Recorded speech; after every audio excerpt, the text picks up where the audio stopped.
Hang Time is part of the Globally Balling Network, and you can check out our social media. That's facebook.com/globallyballin. Instagram, don't forget to follow us at Globally Ballin Official. And don't forget also to tweet us. You can tweet us your suggestions of who you want us to interview in all kinds of sports here in the Philippines. That's at Globally Ballin. And for all of our sports fans, we've got more shows for you here from the Globally Ballin Network. We have the Globally Ballin podcast, An Eternity of Basketball, Hang Time, and Who the Heck Are We? Just check it out on our YouTube page. That's at Globally Ballin. And don't forget to subscribe and hit the notification bell so that you'll be notified every time we release a new video. And we have a new network show. Help us welcome Who the Heck Are We for sports opinions and stories. It's available on Spotify and on YouTube. Don't forget to subscribe and follow. If it's still not enough that ball is life, well, for all our shoot lovers, basketball lovers, we've got an eternity of basketball just for you, provided by the Globally Ballin Network. Again, available on Spotify and on YouTube. And for a quick and easy way to find us on all of our social media and all of our different shows, you can check it out. Our link tree that's on the site right there, and you can find the link at the top of all of our show descriptions. Hi guys, welcome to another episode of Hang Time with me, Denice Disney. And for this episode, we are joined by Blue Eagle and Gilas player. With no introductions needed, he has made a name for himself in Philippine basketball and will continue to do so in the future. I'm very sure of it. We're joined by none other than SJ Belangel. SJ, thank you so much for joining me. And thank you for having me this evening. And hello, everyone. Good evening po. How have you been, SJ? Now, your COVID life has been really interesting. I would like to say dahil a lot of athletes, we've talked to them in the show na they've changed their path, some took a pause. But during this pandemic, you continued to make a name for yourself, to solidify yourself as one of the up-and-coming players in Ateneo and in the national team. For me lang naman, I just focus on my goal actually, and that is to finish my studies in Ateneo and to make my parents proud and everyone proud as well. So with that, with the goal in mind, siguro na every time I step on the court, parang feel ko parang bahay ko siya eh. And during this pandemic, parang nawala siya kasi yun nga, lockdown, stuff like that, you can't go out. But for me, if you love something talaga, you'll find way. Diba? So, for me, naghahanap lang talaga ako ng court na available. Even though half court lang siya. Pero at least nakakalaro ako and improve my skills. So, luckily, as of now, diba, nakikita naman yung improvements na nagawa ko during this pandemic and during those lockdown. And I'm happy right now and blessed enough na we're here safe and sound, and everyone here who's watching na safe tayo ngayon even though sa mga nangyayari. And luckily enough na andito na ngayon yung UAAP, palapit na. So I'm excited to play once again for the blue and white Ateneo. Now before we talk about na yung excited mo para ulit maglaro sa Ateneo, bago yun yung nasabi mo na the court parang mong bahay. Because usually, athletes when they come in the court, talagang, I think they describe it in a different way. Usually, dun yung nagsushow yung competitive spirit nila or that's where the intensity is. But ikaw kasi sinabi mo na bahay. And then usually, pag sinabi na bahay, ganun ka komportable.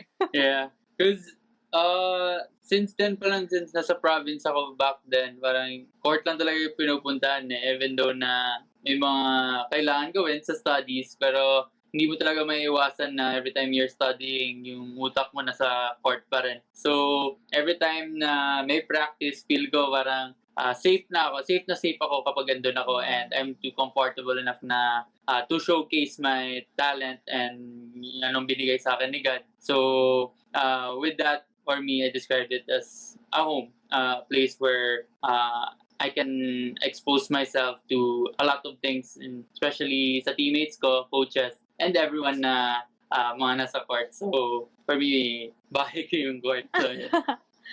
It's a very young and fresh mindset dahil not a lot can say na they feel vulnerable, in the court. Dahil usually that's where all your walls are up. Talagang you're ready to fight. Especially also, usually when you're in the court, you're exposed even more to, injuries, knock on wood. Pero ikaw, sobrang fearless ka maglaro. We've seen you play, the energy na yung takbo mo para lang like patintero lang pero it's both ends of the court. That kind of energy, like how do you sustain that energy that usually people just call na rookie energy? For me, it starts with preparation, and I'll just give a huge compliment to the coaching staff and especially coach staff for preparing us every game actually. And with that, when it comes to games na, with all the preparation that nagawa ni na mga coaches, you don't have to think or worry enough. Basta you just play your role and magagawa mo lang yun kapag you have your trust in the system. So, with that siguro yung energy is, hindi naman siguro parang nawawala yun dapat every time you play because you need that energy in many ways actually. Not just para makashoot ka, stuff like that, but in order for your team, in order for you to encourage your team to do more. Kapag kasi nakikita ka nila na, uy, grabe si SJ, grabe yung effort niya, sasabayan ko kaya siya. So, with that, it also boosts your teammates' confidence and syempre nakikita din ng mga tao. So, they're excited din na what if gawin ko rin yun. So, ayun, for me. Yes. I love it. So sa tingin mo, sino kaya yung mga players na influence mo with that kind of energy? Actually sa team siguro, lahat naman kami siguro may energy every time we play on the court. Wala naman siguro yung parang pagpasok mo, you don't have a purpose na ano gagawin mo pag inside the game ka na. For me, siguro, sino ba? Sila siguro ni off-the-bench players. Kami siguro ni Gian Mamuya, captain namin ngayon, di ba? Kaya Isaac Go, BJ Andrade, and other players na nakasama ko na every time we step on the court, parang dapat yung energy hindi bumaba. So, with that, it keeps on flowing lang. Yeah. I think you're very much the type of person talaga to sustain everything. First is energy, ito. Second, sustaining consistency. You are a high school standout. And until you became in college, still a standout. National player, still a standout. Now, sinabi mo na nga, from your energy, it comes from knowing what your role is and influencing others in the court. Pero paano naman yung consistency? Consistency.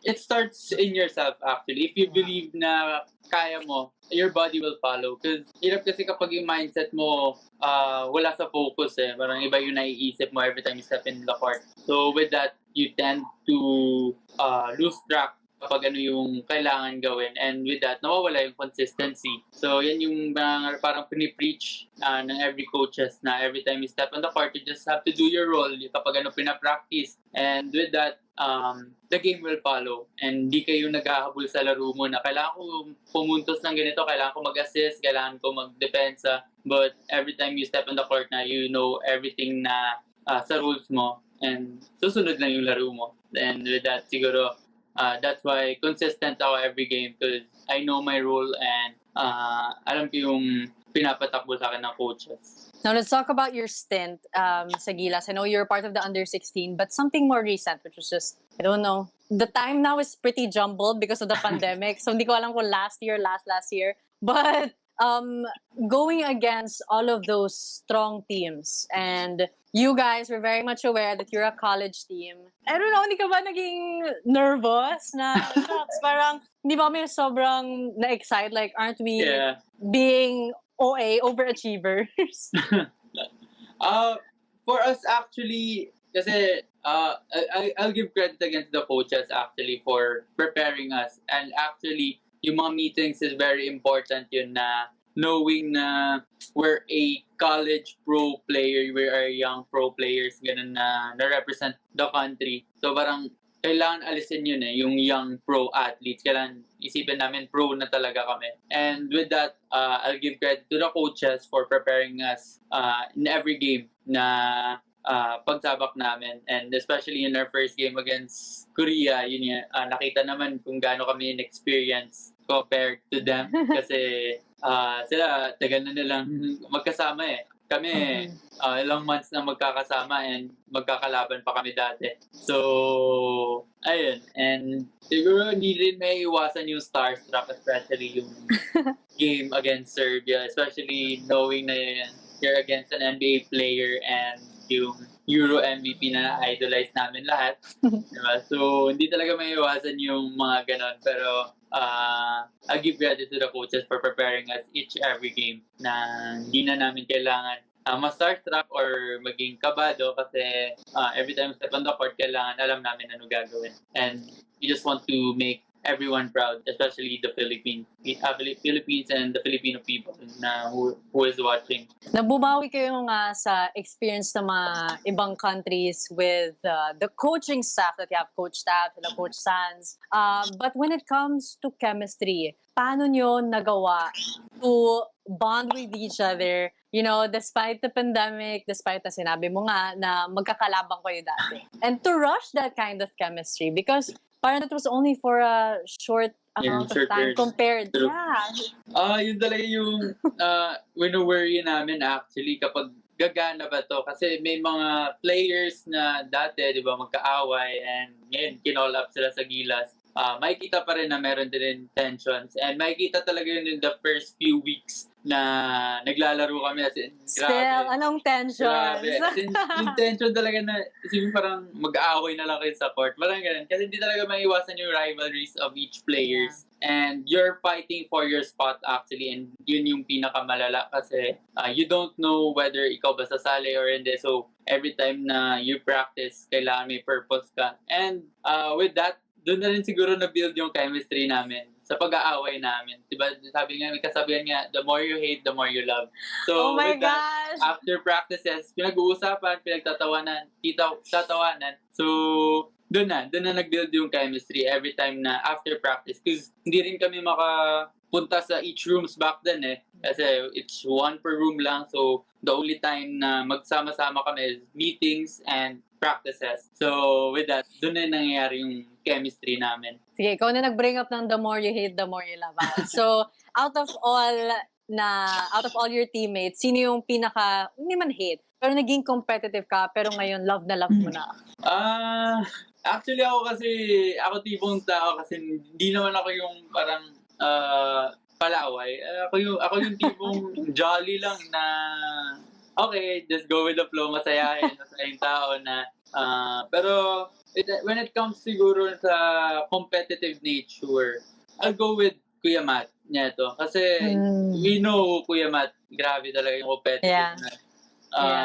Super, hindi talaga magpapatalo yun. And, yes, kahit sa jokes nga eh. Yeah. Talagang kailangan siya yung, nakikita talaga yun. And makikita naman talaga na yun talaga yung player na hindi ka pwede mag-relax. Because when you relax, he's gonna make you pay actually. So, ganun. Si Kuya Matt. And the two nietos actually. Pero si Kuya Matt lang talaga yung super talaga competitive. And with that, yun, makikita naman na madami ako natutunan sa kanya. And grabe din yung close namin. Aw, that's so sweet. Actually, it's good to see like that Matt's not bullying anyone. He's intense. Like when he's on a mission, wala. Like talagang you were on the path. Oh, it was intense when I was courtside. Tapos sila yung mga players. They made it hard. They really made it hard. But now back to you. Si Matt nga yung naging parang sa spark ng competitiveness mo. At siya rin madami kang natuto. Moving into the UAAP, playing for Ateneo. Now, gone were the previous players, sila 30, sila Matt, Mike, Isaac, and it's new blood. You know, the last time you played, you were a sophomore, and it was a sweep. And now, like, you know, Ateneo, exactly, like time flies. Bilis lang. Oo. Like, nung last time yun, nasa bubble kami actually. Parang nung nag-weights kami, tapos nakaupo na ako. Iniisip ko dati, first year, yung mga, nakikita ko yung mga rookie players namin, parang ako yung dati Parang pinagtatawanan, tapos minamotivate, parang ngayon, ako na yung team na nakaupo lang dito, tinitignan, napagdaanan na namin yan, ganito, ganyan. Parang ang bilis na ng panahon talaga. Grabe ka naman. Pag magsalita ka naman, parang tanda-tanda mo na. But you've been through a lot. So, we already talked about na competitiveness si Matt. In the incoming, pero mga freshies na sinabi mo, may nakikita ka ba na parang same kami ng player na to? I think, madami, pero I'll name na lang sa spot ko, actually, sa point guard ko, which is Portsky Padrigao, actually. Kasi, we know Portsky, he's a star back then sa high school then. Yeah. And he's gonna make his statement this upcoming season. So, with that, nakikita ko rin sa sarili ko na grabe din competitiveness ng tao na to.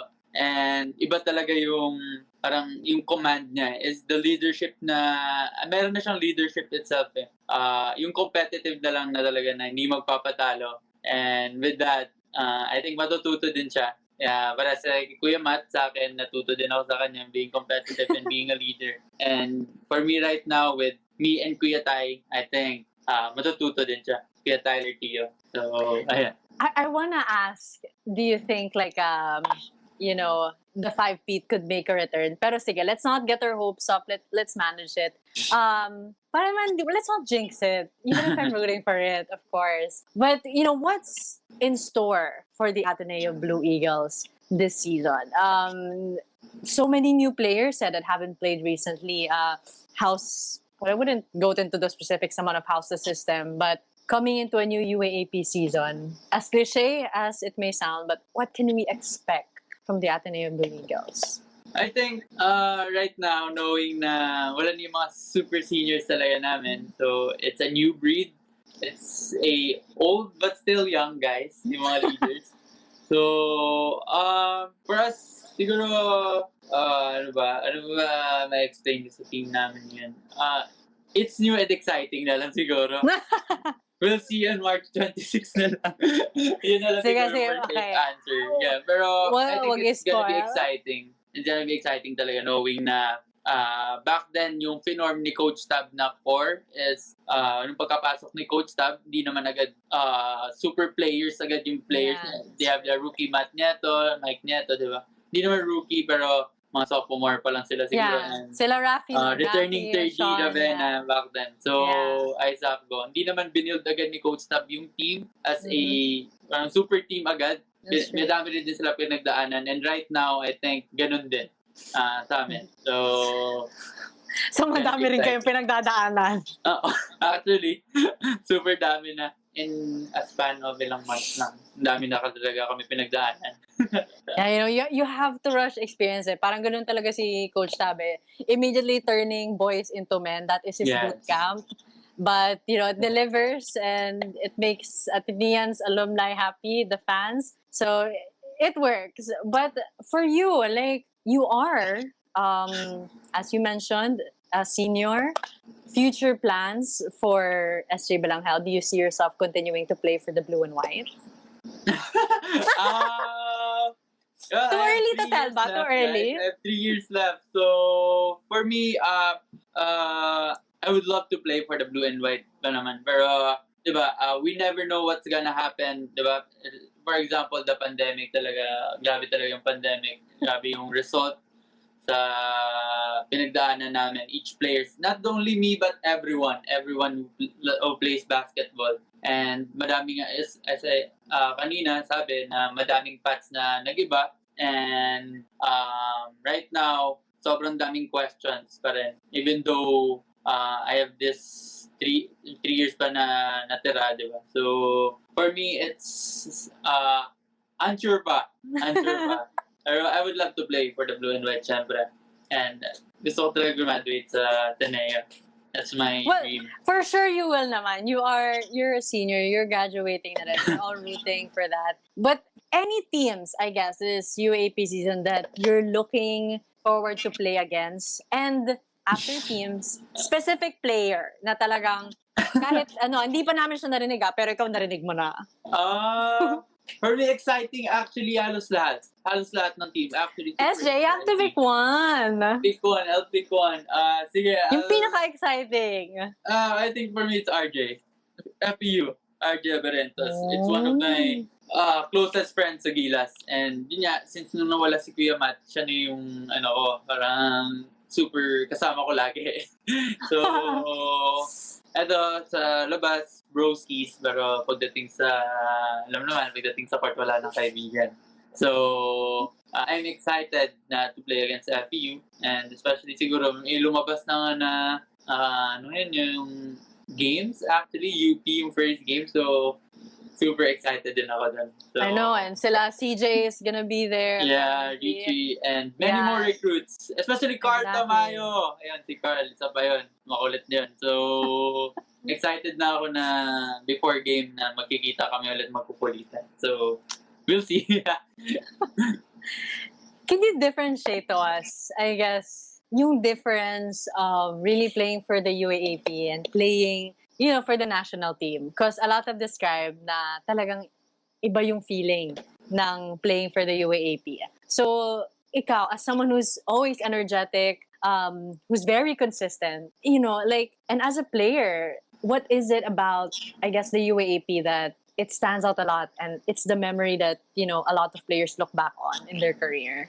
I think it's the bond with each other, actually, siguro yung sa UAAP. Kasi magkasama-sama kayo in the long run eh. As in, ilang years kayo magkakasama, and with that, kapag sa Gilas naman, pino-form lang kayo and doon na kayo magsa-start yung training.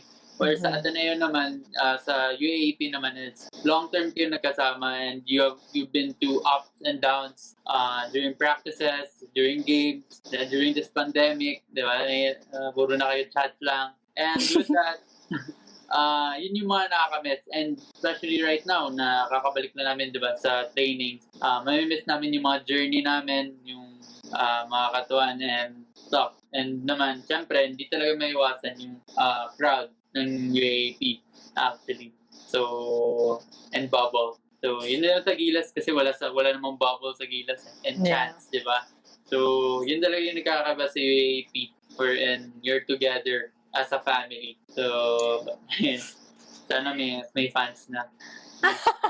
And bubble. I want, I really Diba? want, because as a fan, I want to watch it live. Iba yung tension na nakikita mo, tapos nararamdaman mo talaga on the court, na hindi na translate sa TV, that you just need to be there. And also the fans have their own rivalries that it's so fun to be a part of. Actually, kapag nanonood lang ako dati, mapapaaway ka lang talaga sa katabi mo.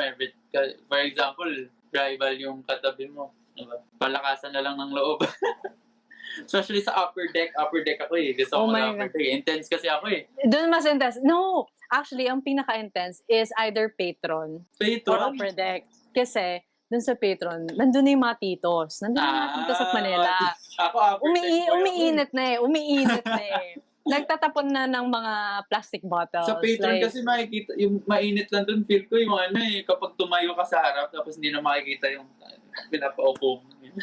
No, nagsisigawan sila, in other sides. Those are the two most intense, really, upper and then also the patron. It gets really steamy. Kaya talagang, I miss watching. I'm sure you also miss playing and being in the receiving end.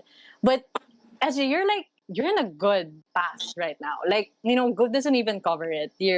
I would even say you're on the road to greatness. And you've been such a good model for athletes and also for students. We've seen your profs tell na how good you are. And we all know it's very rare when an Ateneo prof vets for his student. Alam natin yan, na very rare nangyayari yan. Na talaga sinasabi ng isang prof na, maayos sa estudyante yan. I think the last time I heard that was Chris Chu, and then Von, and then you. So I was like, wow, SJ is something else. But in establishing your legacy, I don't know, what can you say about continuing to stay in the right path? Sometimes, fame does things to people, pride, it strays you away. But how do you plan on, I guess, staying grounded and staying on that great path that you're on? For me, first of all, just continue to love God and pray every day.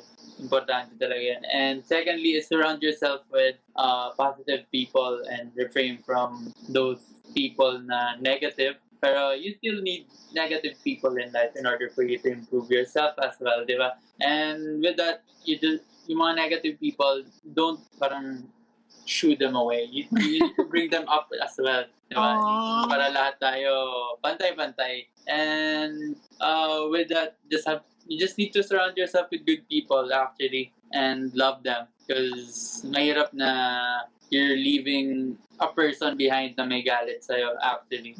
Whether maliit man ang bagay or malaki, mahirap. So, for me, just continue to learn every day and pray. You know, those are such basic principles, like but those are the ones that people often overlook the most. Like that's such a great way to end this conversation.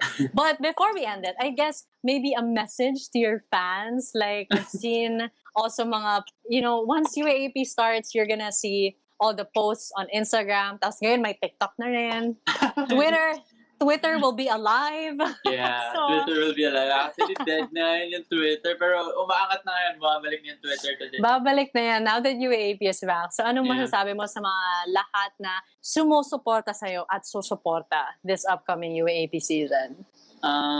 So actually, to the alumni and everyone who's supporting me and the team, just keep on supporting us because we know we won't let you down. And I hope that you're doing great because malapit na rin yung time na makakanood na tayo lahat and sama-sama na tayo lahat sa isang arena. So, I wish you all the best as well and I hope to see you soon all. So, thank you once again. And thank you so much, SJ, for joining us. It's really been a complete pleasure and I now see what your prof is talking about talaga. Binasa ko yung article sa Spin na you're a very jolly person and it's so nice to be proven right and even you exceeded my expectations with your just outlook in life. It really has been a complete, you're like sunshine. Parang sobrang wow. So much energy and I love it. But thank you again, SJ, for joining us. Really. Again, thank you. Thank you. And we'll see you guys in the next one. Bye. Hang Time is sponsored by Cuts Apparel. So that's with a Z. Follow them on social media at Cuts Apparel PH and hit them up for your company and sports uniforms and button-down biking polos. That's at Cuts Apparel on social media.